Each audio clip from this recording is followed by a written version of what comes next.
Welcome, Mr. Murphy. How are you today? Mary Kate's Matchmaking. What's up, everyone? It is an honor to be here today with the Coach NC. I mean, it really is. I help people up-level their communication game to find the love of their life. Dating is not easy. It's challenging. With the tools and strategies I give you, build that foundation for a healthy relationship, because we all can agree that life is better enjoyed when it's shared. People might ask, like, wow, I mean, this is usually an acting channel or, you know, for acting tips, for performance tips, sometimes career strategy tips even. Sometimes we interview entrepreneurs, but, you know, kind of getting you on the show was also a demonstration that, like what we were always saying, that acting, communication, or like creativity happens in so many ways. And like nowadays, acting has become a skill. It has become a universal accepted skill. It's not exclusive to the acting community. It's not exclusive to Hollywood or to filmmaking anymore. It's about really communicating your desire, your wishes. I'm sure you can relate to this, where it's like, when it comes to dating, a lot of times it's not because someone's doing something completely wrong, just like the actor who's trying out for the play or for the movie. Some guys are acting just terribly wrong, but there's a tweak in your approach. If you could just approach it this way, if you could just, you know, tweak this and how you say this line, or, you know, you could be more have the conviction. And dating is very similar, where it's like, everyone is perfectly imperfect, but a lot of times, you know, we get in our own way, and, you know, it involves tweaking just a little bit of part of the approach to get the different result. Isn't it that whether it's in life, whether it's in dating, whether it's in art, we always need someone on our side that kind of guides us through the process a little bit? Because when we are, you know, standing in front of the tree, we're not able to perceive the forest. And we need always someone who kind of, you know, takes us out of, you know, of the context and like, look at this. When in doubt, zoom out. Look, this is the forest you're standing in. It's not just a single tree. And to understand that perspective, that you're a part of this, you know, you always need somebody to do that. I mean, very few are so gifted, like Glenn Gould, Mozart, right? All crazy people, right? That they can figure everything out on their own. So don't be scared. Don't be afraid. I guess this is what I want to say. And I also want to add to that, because let's be honest, I don't know if you've ever been in a relationship, or anyone listening or watching has ever been in a relationship where you feel actually hindered by your partner, where you're on this project, you're on this journey, you're on this mission to be that person, to have that career, to have that success, have that win, and you feel held back by your partner because they don't support you, they don't understand. Let me just say this, that deserves an honest, brutally honest conversation with your partner and with yourself. You need to ask yourself, is this person, are we a team here? Are we supporting one another? Or do I feel like there's an obstacle in my way? Probably with you first, right? Probably you first have to realize, hey, why am I allowing this in the first place? I mean, this is happening not just by some, you know, like crazy coincidence of the, I'm in this too, right? If my partner does these things, I mean, he's my partner. So I allowed it. Yeah. Right? And will you continue to allow it? So have this conversation with you first, because this is exactly what we're going through in a scene study and a role study. Like most of the times the student comes in is like, yeah, but you know, it's like, he did this in the scene, or she did this, and when she did that, and she must have headed me, and otherwise she wouldn't have done that, or this. You know, they make all these false assumptions because they believe that these people just act out of the, you know, sheer of their conviction. But it's always you playing in the scene as well. You allowed the situation to happen. You wanted this crisis, maybe. Because subconsciously you wanted that confrontation. Because finally you can address those things that in normal life you can't address, because you don't find the courage, you don't find the time, you don't find the right spirit. Maybe because you feel you're submissive in the relationship somehow. We all have to take responsibility. We have to take role and ownership. I mean, ownership of our role. Look at ourselves first before anyone else. Exactly. You're part of that scene and such happened. But yeah, I always ask myself, like, did I attract this?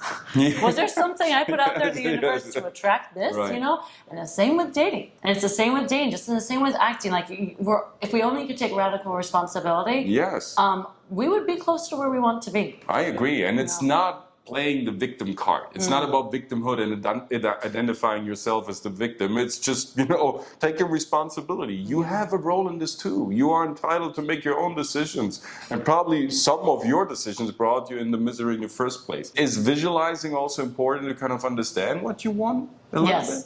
Absolutely. Manifest, you know, and that's why I work with clients on It's manifesting that ideal person, manifesting that next life. What does it smell like? What does it taste like? What does it feel like? Like, the neurons fire and wire together in our brain. If you're being attacked by a lion, in your mind versus literally being attacked by a lion in the Sahara Desert, your brain doesn't know any difference. It's the same with how our minds work, guys. It's how we can manifest this. No, I encourage everyone, when people are like, how'd you meet Andrew so soon? I manifested that man. Down to everything, how he treats other people, how he treats me, what his work ethic is like. You really designed this person in your head in a way, even that sounds a bit creepy, but it's true. I mean, possible. It's absolutely possible. What is it that you want to stand for? If you don't design it perfectly for yourself, how is the universe supposed to know what you have in mind in the first place?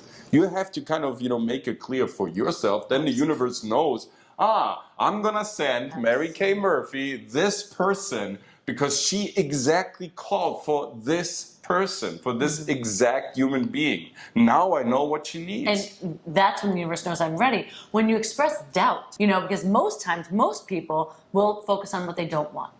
Or they'll focus on, what they don't have. I say, forget that. Why is that? Because it's how our brains are trained. Is it why we flee before the responsibility because we're afraid of expressing it or even realizing who we are, maybe, without getting too psychological now? But since, dating is a very psychological Absolutely. thing. It's all mindset. It's all mindset.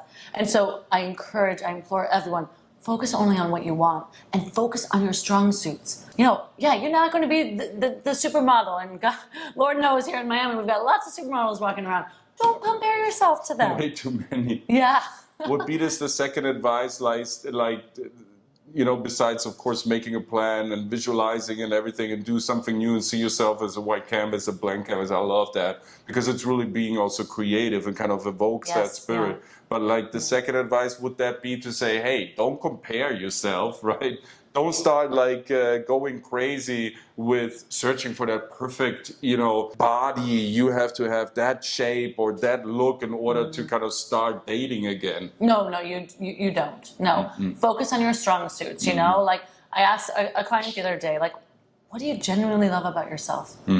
It took her a little while because, she felt a little uncomfortable. It probably will for most people, But she, then actually got on a roll. She started naming out, I'm really respectful. I'm a very good listener. I'm actively listening. I'm very empathetic. I always call my friends when I know what's going on in their lives. I know what's going on in my family's life. So I always check in. I'm like, that's tremendous qualities. Good that you can recognize that and focus on that when you're dating. Okay? But you're not trying to be the perfect match for everyone because you're not. You're trying to be the perfect match for your certain person. Okay, and the more that you're focusing on what you love about yourself, that raises your vibrancy, raises your frequency, your confidence, which is your best tool in your dating toolbox. Focusing on what you love about yourself first before anything else, and forget about the rest. But also, it's so important that I will say goes hand in hand with the manifestation and the planning is also if you are after a divorce or a breakup, because we all have baggage, let's be honest, we're human. Of course. Forget about your past, leave it where it belongs in your past. Because people are dating these days walking around with bags of manure on their shoulders, weighing them down, when all they have to do is let it go. Yeah, and by doing so, they also obfuscate their vision for what is going on right in front of their eyes. Exactly. If they're always talking about the past, they don't see what's going on right now. And thinking, waiting for the shoe to drop. Right. For the other person. Maybe they're like my ex. You don't know that. Ask better questions, like I always say. And don't assume. Yeah, but forget about the past. Give yourself that gift, and to yourself and to the other person, because it's not fair to that person to be judged by your cheating ex-boyfriend. And if we would translate this into an acting practice, it is the same thing. We need to ask a lot of deep questions about our character. Why does my character want this? What is the real reason for my character wanting to get married or wanting to get separated or wanting this person? What is the real reason behind that? And maybe it has something to do with the values of the character. Maybe it's a status that should be represented, right? Maybe it's then you create a character that is compelling, that has a narrative, a story, a message. Yes, that's so true. Yeah, we're all characters on the stage. We're all the protagonists of our own story. Yes. All right, and you get to invite on that stage who you want, and you get to disinvite on that stage. It's true. That's how life goes. People forget that. Right. That we're in charge. We're the main characters. So I think one of the most beautiful messages I get from you is you're in charge of your life, guys. Like, it doesn't matter where you come from, what your upbringing was, and your previous story, as traumatizing and horrible it might be, or as beautiful and idyllic as it was, right? It doesn't matter. It's you right now making the choices for your life.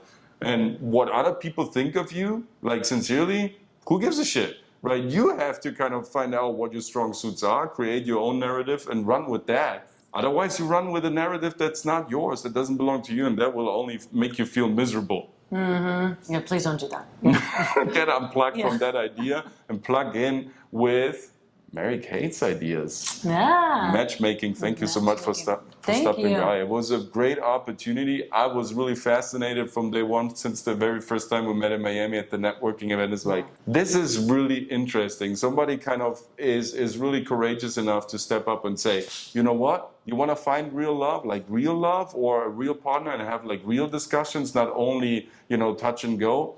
Come over, I will help you. And to kind of, take your time out of your personal life to help others with their personal life is always like a very, it's a quest, it's a mission. It is a mission. And guys, know that your person is out there. They are out there. Everyone has, please do not give up hope, okay? No, it's not, I hope, don't say I hope.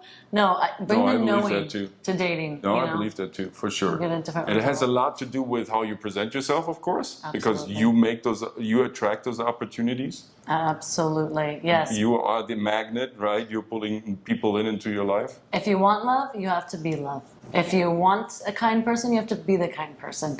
You want the successful, like, you are who you attract. So look at yourself in the mirror and ask yourself, do I have the qualities of the person that I want to attract? Be real with yourself, and then start going to work.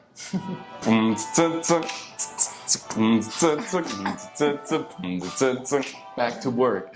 Thank you so much for this wonderful encounter. Thank you so much, creative community, for sticking by. If you like Mary Kate and her content, her vision, her idea, make sure to stop by. I will, include everything down below in the comment section, and maybe you can find through her your perfect match somewhere waiting for you, for your story, for your narrative, and go through her program and, become a better version for yourself and of yourself. And over here at the Coach MC Studio, of course, if you're a communicator, a performer, an artist, an actor who wants to step up his game, come over, subscribe to my channel, leave a like if you like this video, and if you need something a bit more compelling for your next showreel project, stop by at my website. It's thecoachmc.studio. Contact me, set up a free trial class, a free trial session. We find out we're a great match for each other. We can continue, our adventure together. Maybe I can help you to book the next role. So see you with the next video. Thank you so much again. Thank you. It's been an honor. It's been a pleasure. Really, truly. See you at the next time. Now you're ready to perform and you're ready to date. Hey!